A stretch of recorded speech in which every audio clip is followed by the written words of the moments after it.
Welcome to the channel, guys. Today we are going to talk about some historical engineering marvels. Alright, let's get right down to it. For number 1, we got the ancient Aztec Aqueducts.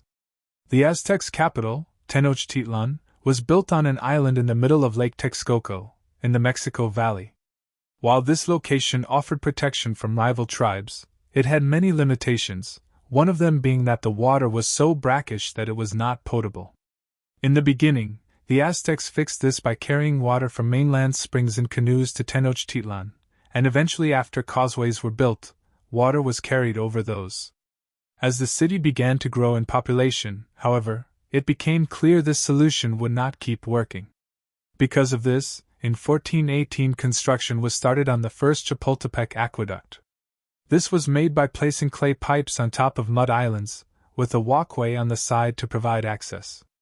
However, this first aqueduct was destroyed in a 1449 flood. Following this, the king of Texcoco, Nezahualcóyotl, created a new aqueduct system, this time using more sturdy materials, such as stone, wood, and compacted soil. Like the first aqueduct, this one was placed on top of artificial islands. This time, however, there were actually 2 troughs placed side by side, meaning that one trough could be shut while the other could continue providing water to the town. These aqueducts ran from the Chapultepec Springs, and served an essential service, as Tenochtitlan had a population of hundreds of thousands, meaning that this source of water was essential to the survival of very many people.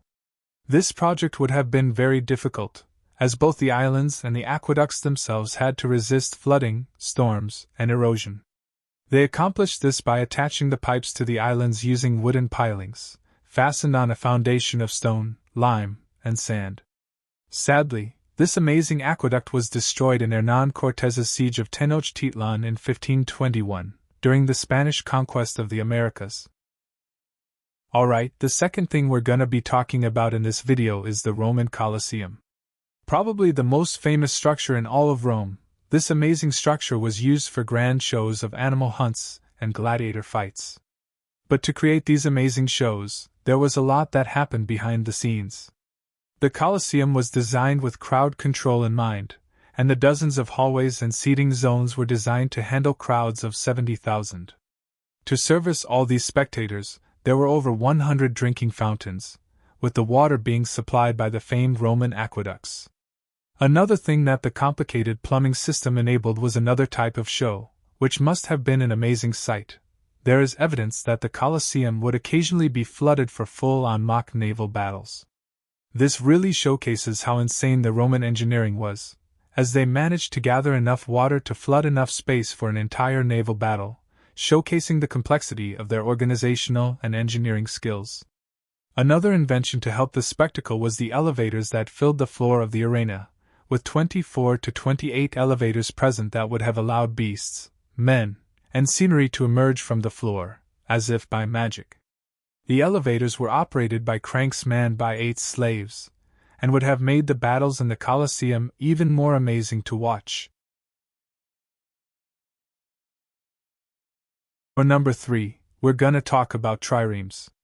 These ships were the backbone of many navies, notably being used by the Greeks. Unlike most other ships during this period, the triremes strategy did not depend on boarding enemy ships, but instead using their speed to maneuver around enemy vessels, then ram them. These ships were 2 levels, with the rowers working beneath the main deck, and there were 170 rowers on a ship, rowing in 3 different sections. These ships were made out of whatever wood was grown locally, but mostly fir, cedar, and pine. The ships had a low center of balance, and were incredibly lightweight, allowing for a great amount of speed. These ships were often covered in decorations and were the backbone of several navies, including Greeks, Romans, and Persians.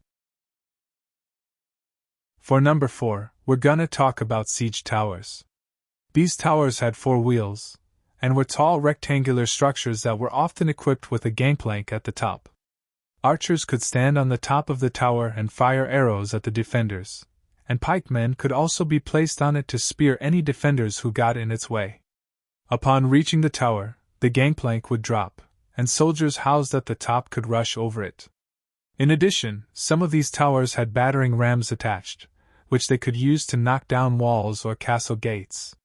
These towers had to be covered in a fireproof material like iron or leather. These could be countered fairly easily by digging a ditch or making a slope along the castle walls. Alright guys, that's the end of the video. Thank you for watching, and please subscribe.